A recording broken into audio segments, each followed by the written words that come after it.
अस्सलामुअलैकुम। आपने बहुत सारी गेम्स खेली होंगी। अब आप गेम्स खेल-खेल के थक गए हैं। आपने कंप्यूटर पे, आपने मोबाइल्स के ऊपर बहुत सारी गेम्स खेली होंगी। अब आप चाहते हैं आप खुद की गेम बनाना क्योंकि अब खुद की गेम हम कैसे बनाएँ? तो उनके लिए कौन से टूल्स हैं जो यूज़ होते हैं? किन चीज़ों की रिक्वायरमेंट होती है गेम बनाने के लिए? तो वीडियो के इंट्रो के बाद हम शुरू करते हैं।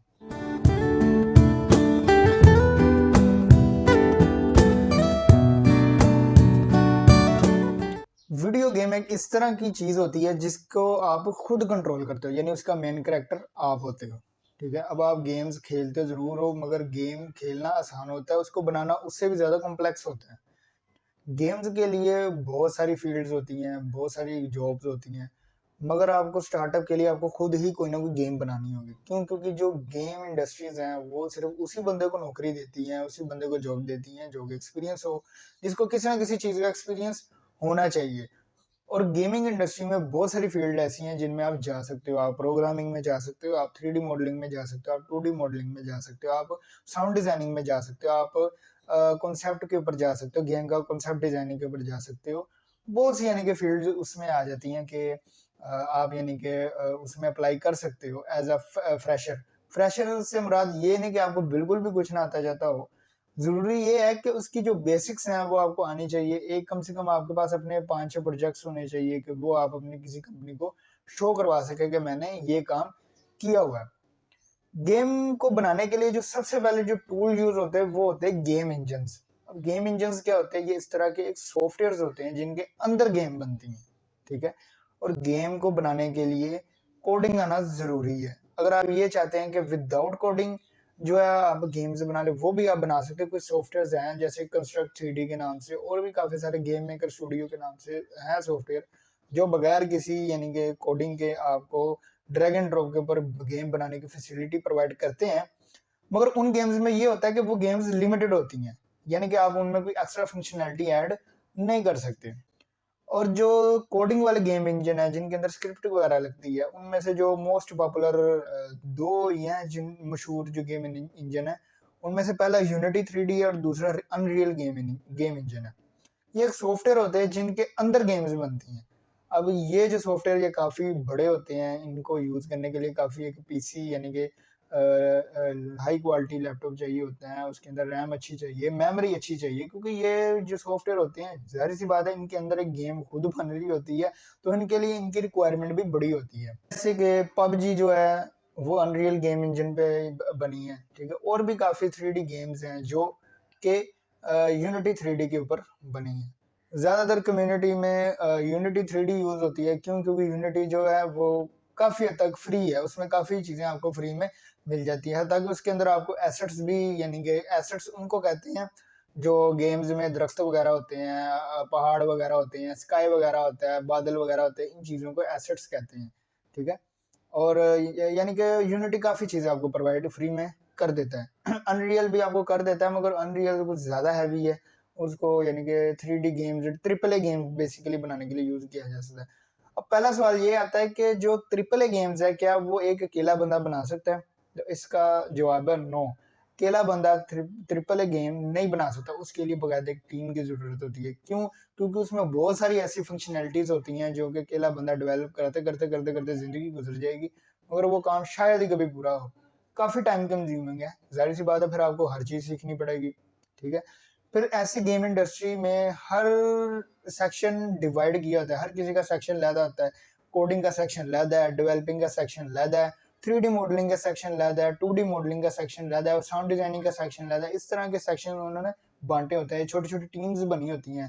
जो बड़ी इंडस्ट्रीज हैं जैसे EA स्पोर्ट्स है, इस तरह की जो रॉकस्टार गेम्स हैं, और अपना और भी काफ़ी यानी कंपनीज हैं, यानी कि अपना वो हैं, कह सकते हैं गेमिंग इंडस्ट्रीज हैं, जो कि जिनकी काफ़ी बड़ी बड़ी टीम्स होती हैं। और गेम को बनाने के लिए जो कॉस्ट आती है वो लाखों से लेके करोड़ों से लेके कभी तक अरबों तक भी चली जाती है।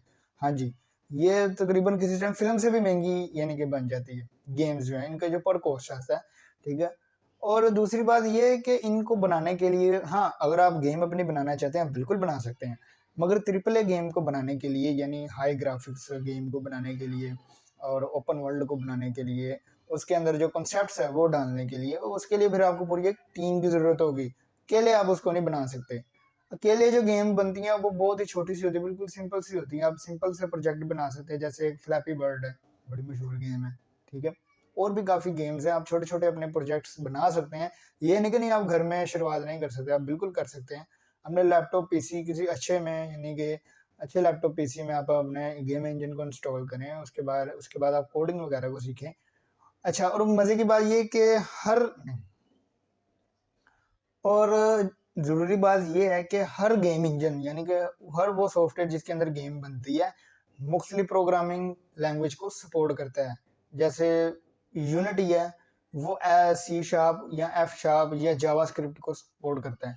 इसके अलावा जो अनरियल इंजन है, और भी काफ़ी इंजन है, वो डिफरेंट लैंग्वेज को सपोर्ट करते हैं, ठीक है। अगर आपने यूनिटी में गेम डेवलपिंग सीखनी है तो आपके लिए ज़रूरी है कि आपको सी शार्प आनी चाहिए, क्योंकि ज़ाहिर सी बात है, वो जब आप एक करैक्टर बनाते हैं, उस करैक्टर को हम फलाना बटन दबाने के बाद, ये एरो का बटन दबाने के बाद उसने क्या परफॉर्म करना है वो हम सारी कोडिंग में करते हैं।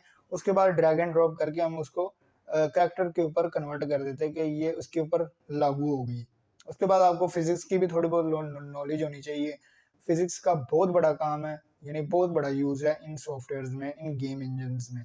क्यों, ज़ाहिर सी बात है, आपको फिजिक्स का पता ही नहीं होगा तो आप किस तरह को डिफाइन करेंगे कि वो जमीन से वो गेंद ऊपर गिरी है तो वो बाउंस करेगी तो क्या रिएक्शन होगा, ये चीज़ें काफ़ी बारीकी में जाने वाली हैं। उसके बाद साउंड डिजाइनिंग में भी आपको यानी कि काफ़ी चीज़ें मिल जाती हैं। और उसके बाद 2D मॉडलिंग होती है, 3D मॉडलिंग होती है, यानी कुछ 2D गेम्स होती है, कुछ 3D गेम्स होती हैं, ठीक है। यानी कि जिनकी, और 3D के लिए जो यूज होते हैं, 2D के लिए आप फोटोशॉप यूज कर सकते हैं। मगर जो मोस्ट पॉपुलर सॉफ्टवेयर है 3D और 2D मॉडलिंग के लिए, वो ब्लेंडर है। ब्लेंडर एक बहुत मशहूर तरीन सॉफ्टवेयर है, उसके अंदर 2D मॉडलिंग भी होती है और 3D मॉडलिंग भी होती है। तो ये सारा प्रोसीजर होता है एक गेम बनाने का। गेम को खेलना आसान है, मगर उसको बनाना बहुत ही कॉम्प्लेक्स है, बहुत सारी चीजें हैं जो आपको सीखनी पड़ती हैं। तो स्टार्टिंग में अगर आप अपनी गेम बनाना चाहते हैं तो जरूरी है आपके लिए पहले तो 2D मॉडलिंग आनी चाहिए, यानी आपको करेक्टर्स बनाने आने चाहिए, ठीक है ना। अदरवाइज वो आपको प्रोवाइड कर देगा, बने बनाए नेट से भी आप ले सकते हैं। दूसरा ये है कि आपको एसेट्स बनाने आने चाहिए, ठीक है। आपको नहीं आते कोई मसला नहीं, जरूरी ये है कि आने चाहिए, ये ना हो कि आप सीखें ही ना। स्टार्टिंग में आप बेशक नेट से ले लें, जो एसेट्स हैं, जो पहाड़ हैं, दरख्त है, रोड है, इस तरह की चीज़ें, करेक्टर्स वगैरह आप ले लें। उसके बाद बारी आती प्रोग्रामिंग की। प्रोग्रामिंग आपके लिए बहुत ज़रूरी है, आपको सीखनी पड़ेगी। अगर आप चाहते हैं कि बगैर किसी कोडिंग के आप गेम्स बनाएं, वो भी आप बना सकते हैं, वो फिर आप और सॉफ्टवेयर, मगर वो भी कोई बन जाएगी, गेम अच्छी बनेगी, ये नहीं कि नहीं बुरी बनेगी। गेम आपकी अच्छी बनेगी, मगर वो ज़ाहिर सी बात है फिर वो लिमिटेशन उसमें आ जाती है ना, आप उसको ज़्यादा कस्टमाइज नहीं कर सकते। फिर वो जो करैक्टर है, जो वो चीज़ है जिसके ऊपर आप कोई भी यानी कि आप एरो अप डाउन करने का उस पे कोई कानून लागू कर रहे हो, फिर वो ज़ाहिर सी बात है वो सॉफ्टवेयर के हिसाब से होगा, फिर वो सॉफ्टवेयर अपनी सेटिंग बताएगा। कोडिंग में ये है कि आप अपनी मर्जी से करैक्टर को मूव करवा सकते हो कि हम ये बटन दबाएंगे तो करैक्टर आगे चलेगा, ये पीछे होगा, जो भी उनमें चीज़ें होती हैं गेम डेवलपिंग में, ठीक है। तो उसके बाद आपको ज़रूरी ये है कि आपको गेम के कॉन्सेप्ट्स वगैरह, उसकी पूरी डॉक्यूमेंटेशन बनानी आनी चाहिए कि आपके गेम का यानी कि कॉन्सेप्ट क्या होगा, किस चीज़ के गिर्द वो गेम सारी वर्क करेगी, और उसका एनवायरनमेंट क्या होगा, उसका यानी कि तरीक़ेकार क्या होगा, उसका करैक्टर क्या होगा। ये सारी चीज़ें आपने खुद सोचनी है, आपने उसके लेवल डिज़ाइन करने कि किस तरह के उनके लेवल्स होंगे और किस तरह वो एक गेम चलेगी। उसके बाद बारी आती है साउंड प्रोग्रामिंग की, यानी कि साउंड को, साउंड वगैरह डिज़ाइन करने हैं, तो कौन से बटन के ऊपर कौन सी यानी कि साउंड प्रोड्यूस हो, उसके बाद करैक्टर का क्या साउंड होगा, वॉइस ओवरिंग, जो ये जो छोटी छोटी चीज़ें हैं, छोटी तो नहीं है, ये बहुत बड़ा किरदार एक अदा करती हैं गेम इंडस्ट्री में। उसके बाद कलर स्कीम भी आपको आनी चाहिए कि गेम की क्या कलर स्कीम होगी, मेन्यू बार डिज़ाइन करना है, और अपना सेटिंग्स डिज़ाइन करनी है। इस तरह की जो चीज़ें हैं ना, ये आपको ऐसा ऐसा खुद सीखनी होगी।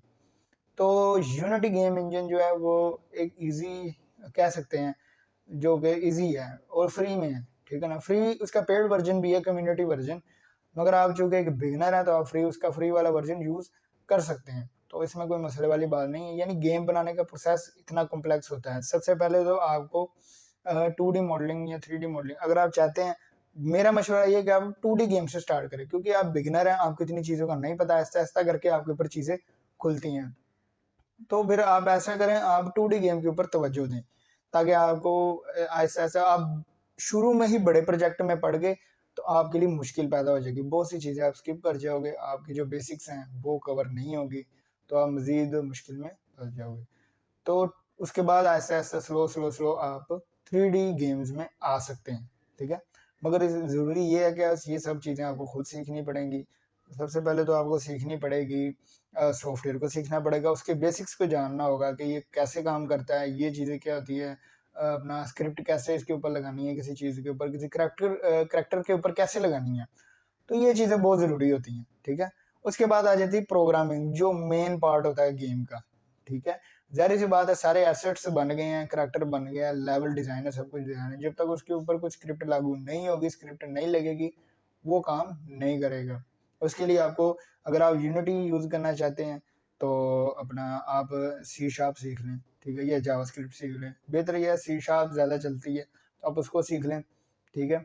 तो आप जो भी स्क्रिप्ट बनाएंगे वो अपने करैक्टर के ऊपर लागू करें, तो इंशाल्लाह आपका जो करैक्टर है, आपकी जो चीज़ें हैं वो वर्क करने लग जाएंगी, ठीक है। पहले उसकी बेसिक्स को सीखें, उसके बाद आपको साउंड डिजाइनिंग भी सीखें आप, ये उसके बाद आप कॉन्सेप्ट भी सीखें, लेवल डिजाइनिंग भी सीखें, बटन्स वगैरह बनाने सीखें, करैक्टर को बनाना सीखें, उसके बाद एडसेट्स को बनाना सीखें। तो ये चीज़ें हैं, इस तरह की चीज़ें आपको करनी पड़ेंगी, एक गेम फिर जाके प्रॉपरली ये गेम तैयार होके बाहर आती है। अपने दोस्तों को शेयर करें अपनी गेम्स को। आप ऐसे छोटे, अगर आप चाहते हैं कि आप किसी गेम इंडस्ट्री में काम करना चाहते हैं, गेम इंडस्ट्री में काफ़ी जॉब्स हैं, सैलरी भी अच्छी है, हैंडसम अमाउंट में आपको सैलरी मिलती है, किसी टाइम तो 3 फिगर 2 फिगर, और 2 फिगर तो नहीं खैर, किसी टाइम आपको काफ़ी हैंडसम अमाउंट में आपको सैलरी मिलती है। मगर उसके लिए ज़रूरी है तजर्बे की, तजर्बा नहीं होगा, एक्सपीरियंस नहीं होगा तो वो आपको जॉब नहीं देंगे। ज़रूरी ये है कि आप खुद करें, सबसे पहले आप खुद तजर्बा गेन करें, उसके बाद आप किसी गेम इंडस्ट्री में जाके इंटरव्यू दे सकते हैं। तो आज की वीडियो में बस इतना ही, मिलते हैं नेक्स्ट वीडियो में इंशाल्लाह। अल्लाह हाफिज़।